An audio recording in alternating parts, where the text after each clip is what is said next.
Hey guys! This is Sayla Leoka for Life coming to you with the 4th episode of Fate.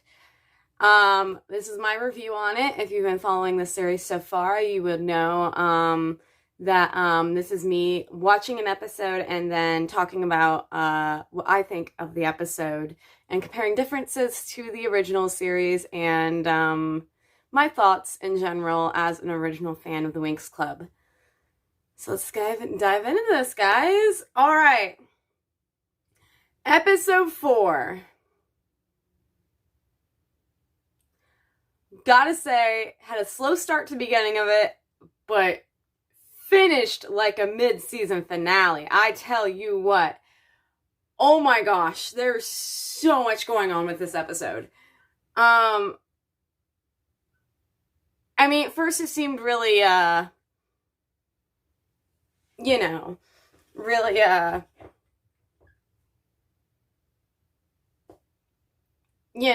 just a regular episode,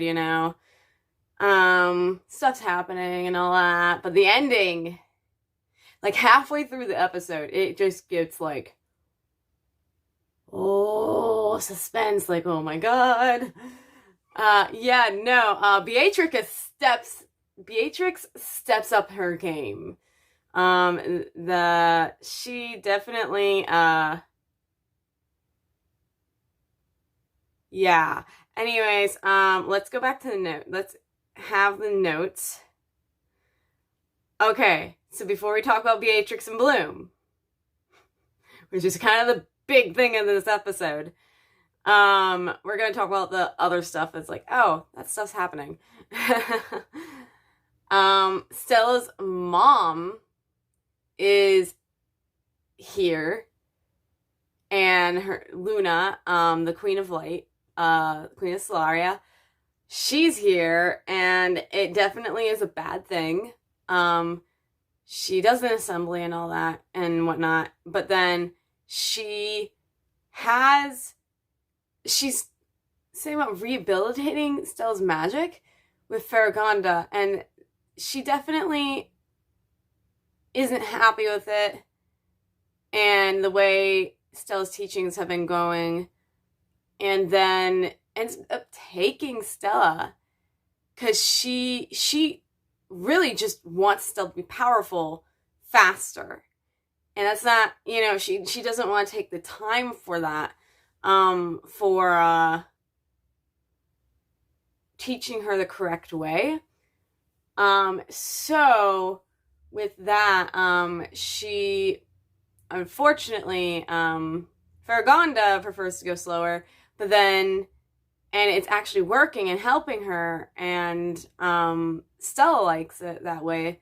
But then her mom's just like, her mom can manipulate literally whatever you see around you, what you see, and every, like, illusions disappearing, everything. Like, it is like, wow. Like, she really is kind of, she's powerful, clearly, but she doesn't truly care about what Stella wants.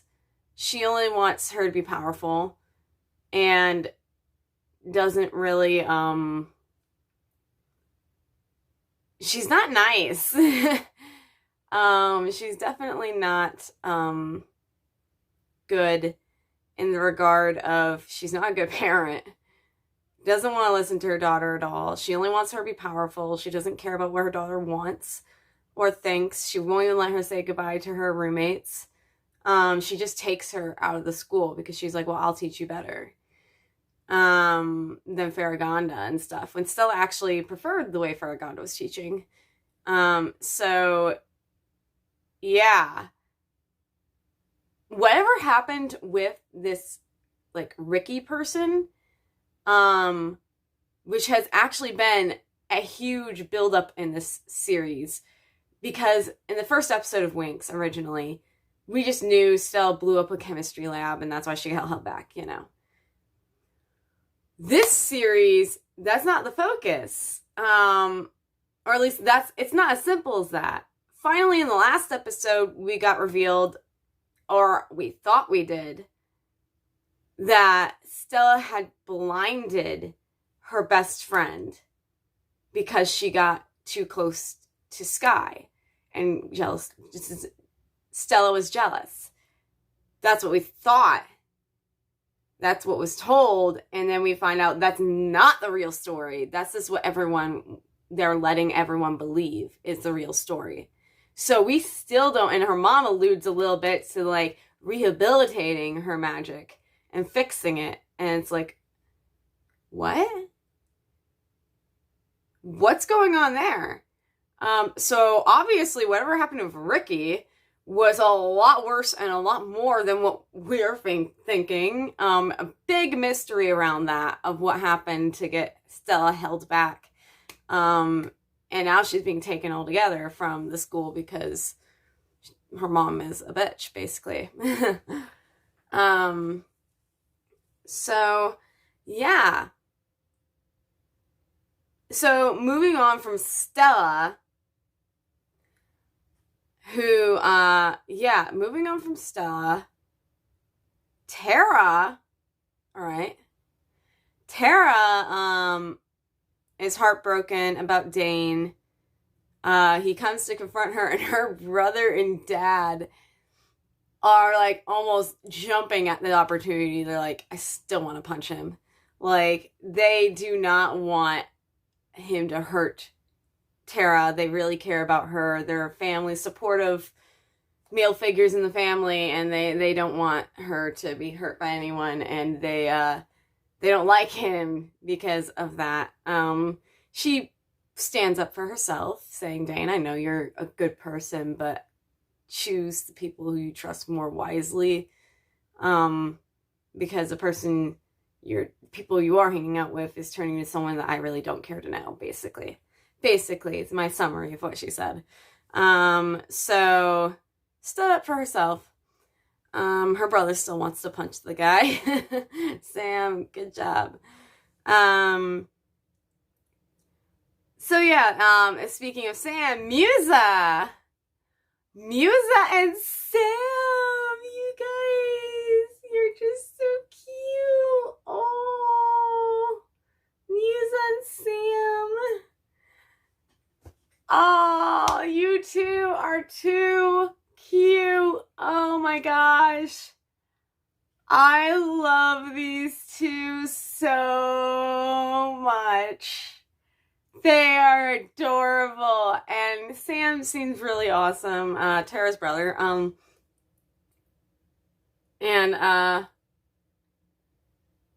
Yeah, I'm very much, I do like him.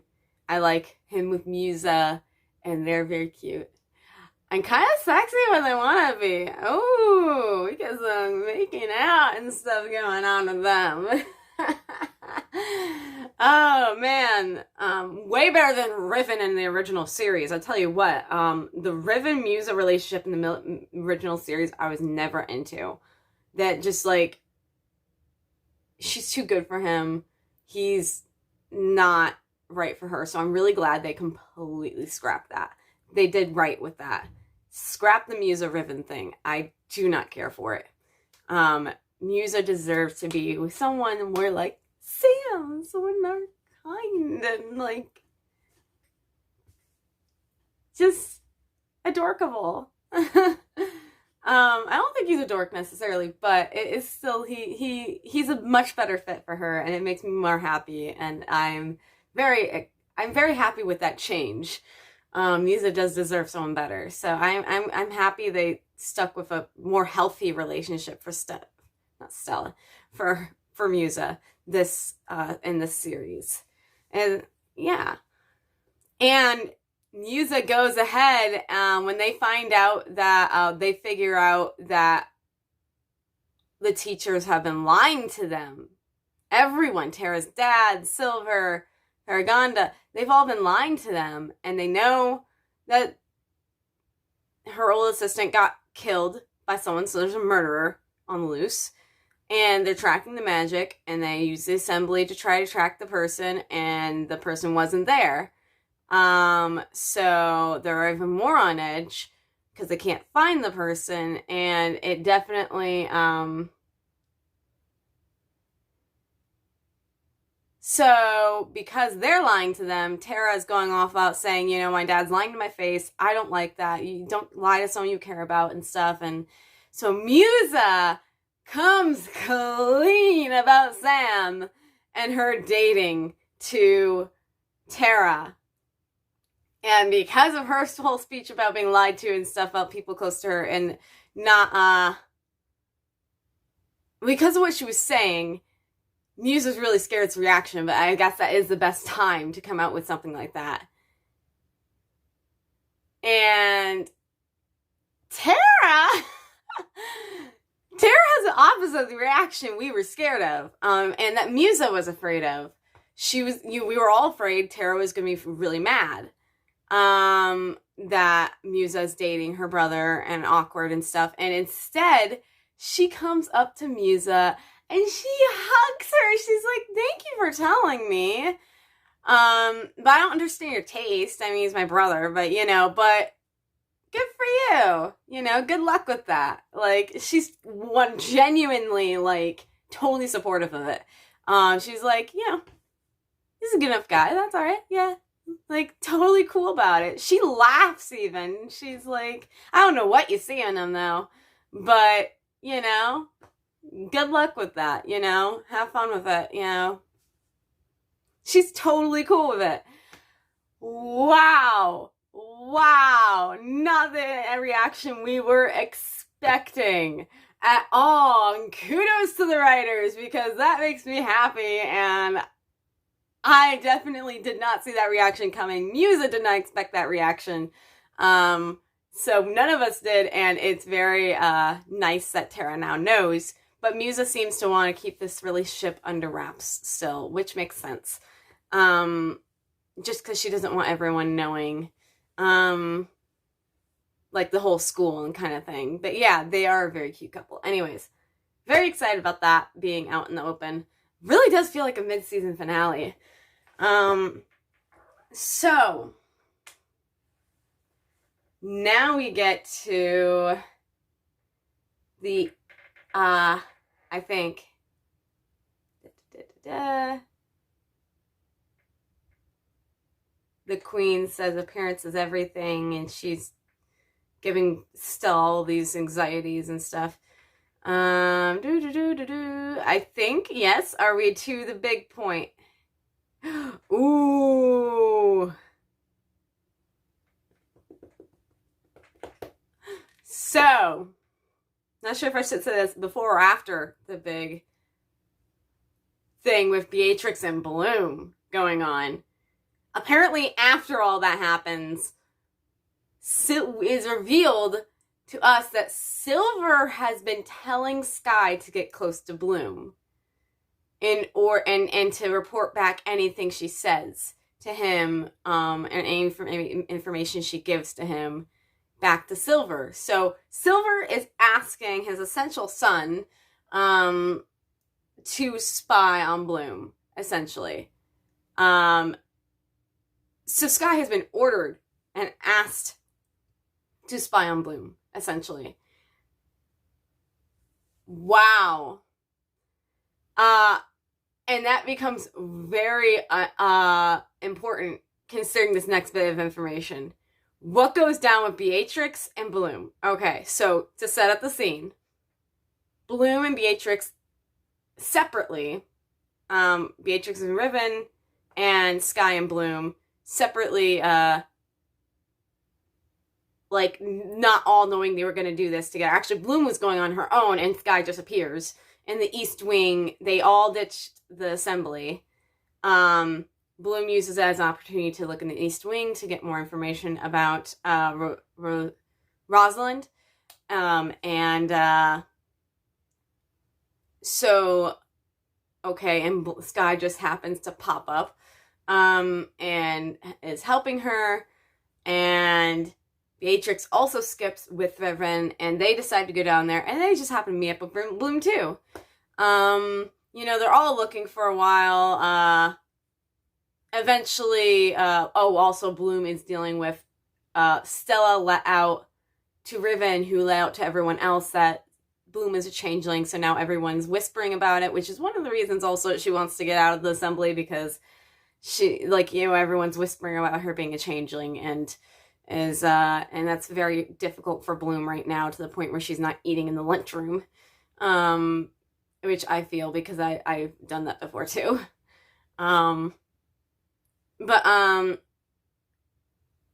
Yeah. So anyways, with that, when all of that is out of the bag, and Sky, finding out that Riven, is the one that let it out, goes after Riven, and leaving Beatrix and Bloom alone in the East Wing together. This is where everything changes. Okay, so, spoiler warnings, guys! Spoiler warnings on everything. I should always say that in the beginning, and I always forget. Okay, so, huge stuff happening here with Beatrix and Bloom.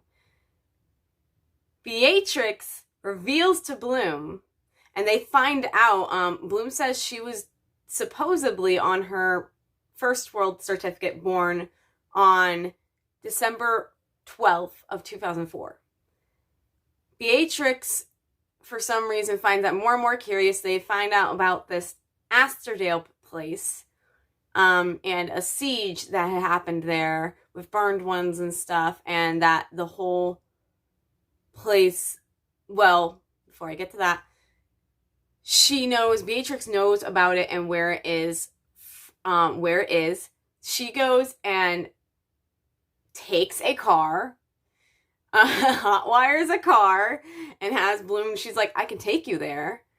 So she goes and steals a car and takes Bloom there, and it's like, Bloom's just like impressed, like, how do you know how to steal a freaking car? And it's just like, there's lots of things I know, you know, and it's like, Bloom! It's kind of a fun moment for those two, because Bloom's honestly impressed. I actually do enjoy seeing these two get a little closer. A lot closer in this. So Bloom is weary of Beatrix, so of course, of everything, but she does end up trusting her.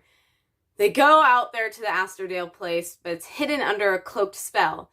Beatrix suspiciously starts charging this power behind Bloom, and it looks like she's aiming at Bloom, and Bloom freaks out for a second, but then she's not aiming at Bloom, she's aiming at the barrier that's hiding the remains of Asterdale, and reveals to Bloom that it was, that Farragonda and all of them decided, and the Queen, all decided to burn this place to the ground.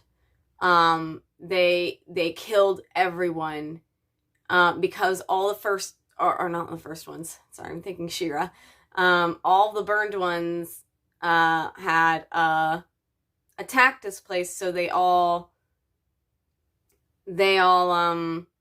basically erased it from the history books, or tried to, and to hide it, and, killed everyone there, just to cover it up. It's a war crime. They decided to just kill everyone. It's a war crime, and they're all covering it up. And apparently Beatrix is from Asterdale as well. So Asterdale is apparently Domino. I'm assuming it's to represent Domino, a similarity in there. So it's like, okay, so Bloom's not a princess, but, like, at least then, we do have, like, a version of Domino and her family and things, so, like, we do know now. So apparently this Rosalind lady decided to save 2 children, the only survivors from Asterdale, and stash them away and hide them, because she didn't have the heart to kill them, which is according to Beatrix. Beatrix says that was Bloom. She made her a changeling.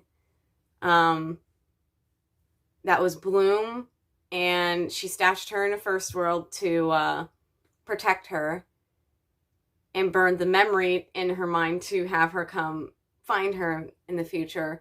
And Beatrix, according to Beatrix, said she burned the memory of Farragonda and them walking through the remains. of what the city or town or place that they've just destroyed and murdered everyone. So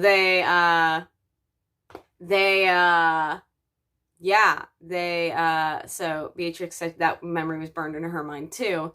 So her and Bloom are the only survivors from this place. Rosalind apparently put Beatrix with another family or something to hide her. So I'm questioning. I don't know if Beatrix is a witch or not. They haven't mentioned witches in this yet, so I don't know if they had to have those in this series. But what if she's Daphne? What if Beatrix and Bloom are sisters? That's a theory for me. But I am wondering, because it kind of would make sense if what Beatrix says is true. So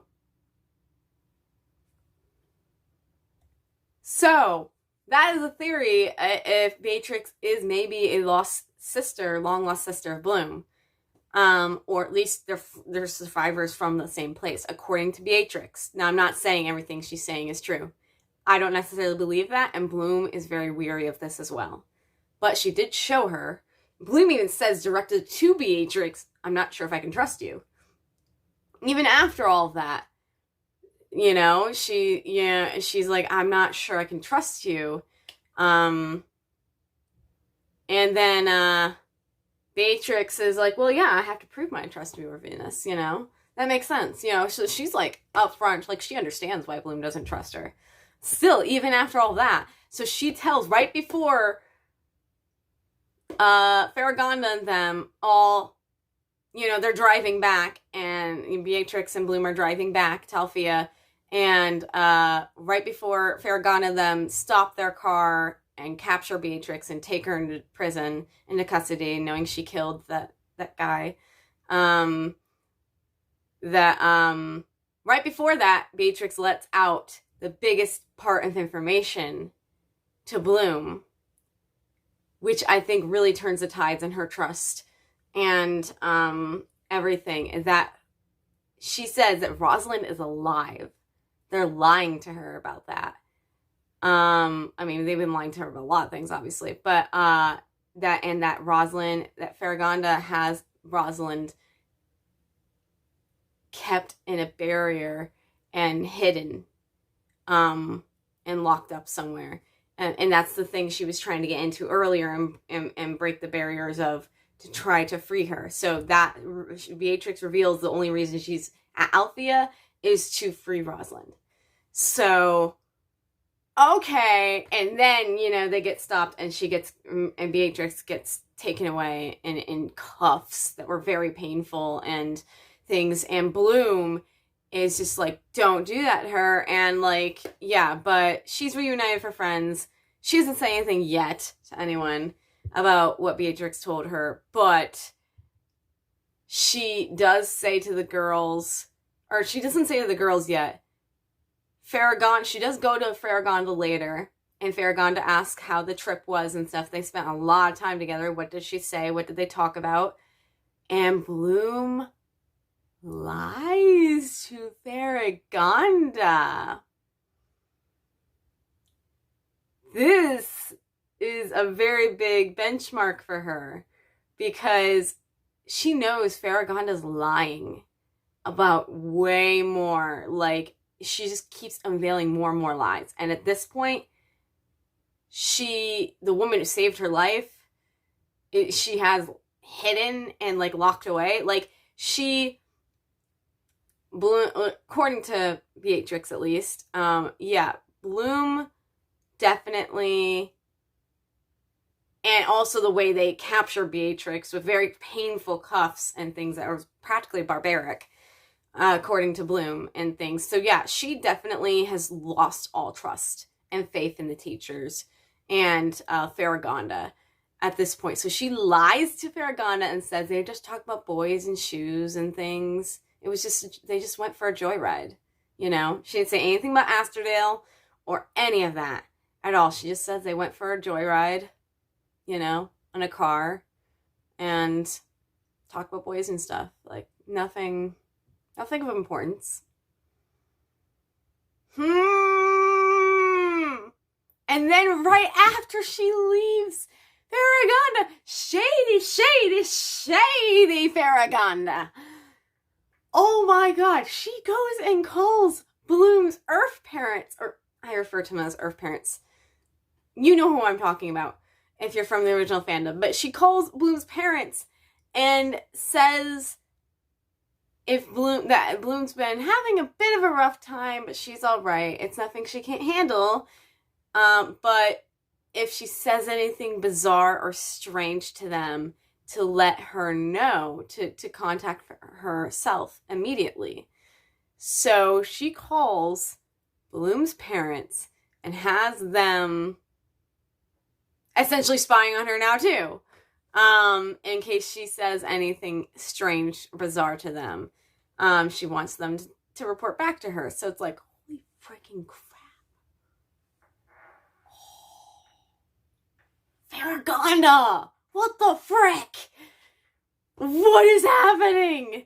So much shade! I mean, I was just shade before, but now it's straight suspicion. Is she a good guy at this point? I'm not even positive. Silver and them are all acting very peculiar. They're acting very suspicious, and I'm not sure if I want to believe Beatrix. But Bloom is actually, even finding out Beatrix murdered a guy, she's like, well, even people you don't know, like, she's starting to trust Beatrix, seriously. I'm kind of starting to trust Beatrix, to be honest. Definitely, I'm interested to see what this does for Beatrix's character, and if she actually is a red herring, and this whole time Farragonda and them actually are the bad guys. Or at least quote-unquote bad guys. Yeah, so maybe Beatrix is not a bad person and actually is trying to do good, and all of this is like, oh my God. So, yeah, wow. Did not expect that at all. Mind blown with this episode. It was like a mid-season finale. Holy crap. So, yeah, so that is my reaction to episode 4.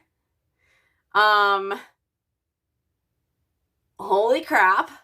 Just so much. So, yeah, episode 4 was a doozy. And, I'm so excited to see the next episode. Man, this series is actually pretty good. I know everyone's not giving it really a fair chance, because they're so obsessed with the original series. And I am, obviously, a very big fan of the original series, but I'm also a storyboard writer, so I for a fact, I know how to look from the other point of view. Kind of like when people have from books versus movies, that it's like you have to know how to look from both points of views. So also books versus movies, the biggest problem with that is that books can add more detail than movies can. Movies only have so much time. Anyways, yeah, I can see from other the writers' point of views of what they want to do with it. Honestly, I am really enjoying this. I'm enjoying this Fate series. I was so not wanting to watch it just because of everyone saying all this bad stuff, and I'm just like, now that I'm watching, I'm like, holy crap, this is amazing. Like, they've done really good with this so far. I know everyone's focused on the little things, and they are all bashing this show, and I'm just like, actually giving it a fair chance. It's not that bad at all. It's just because everyone's just so hung up on what they want. They're not opening themselves up to being able to receive something new. and something creative. It's definitely I mean, I have some disappointments. My biggest thing is not having the wings. I am a wing person. I really love wings. So I definitely that is my only hang up really so far. Otherwise, like in regards, I'm open to change. You know, you have to have an open mind. People aren't enjoying it, just they're only watching it to bash it instead of actually enjoying it or even trying to take in what's actually happening. And I'm like, wow, that's not as enjoyable though. It's not as fun to hate things as it is to just accept that some things are changed and kind of see where they're taking this new thing. Simple as that, you know. People, I think people are just really bitter in general. But I do honestly think this is way better than any of the seasons that they've done, where Winx Club has just gone so downhill after season 3 and everything. It just went really downhill. And honestly, I prefer this for a fact over that. And I think this is a really good reboot. To be honest, I am enjoying it. So this is my personal opinion on that. I don't want bash for it or shame, but this is my opinion. This is not nearly as bad as everyone's making it sound. They're just getting nitpicky because they want to be negative about it. But I'm coming in with a positive outlook and I'm coming out with a positive outlook. So if I'm going in with one and coming out with one, then what are all these other people like? They're going in with a negative outlook and they're coming out with a negative outlook because that's all they're looking for is a negative. That's just, it's the way you want to, it's how you choose to see the world through a lens, you know? So yeah, I chose to look at it in a positive way, and so I'm coming out with a positive way. And everyone else is doing negative, so that's just however you want to see things. But that is my opinion. This show is really good, in my opinion, right now. I haven't finished yet, obviously. I have 4 more episodes to go, but I'm excited for the next episode, and I can't wait to watch it after I get off work later, and do another video for you guys. So, with that being said, this is Sailor Leoka for life. Done with my episode 4 review. Sailor Leoka for life signing off. See you guys next episode. Bye.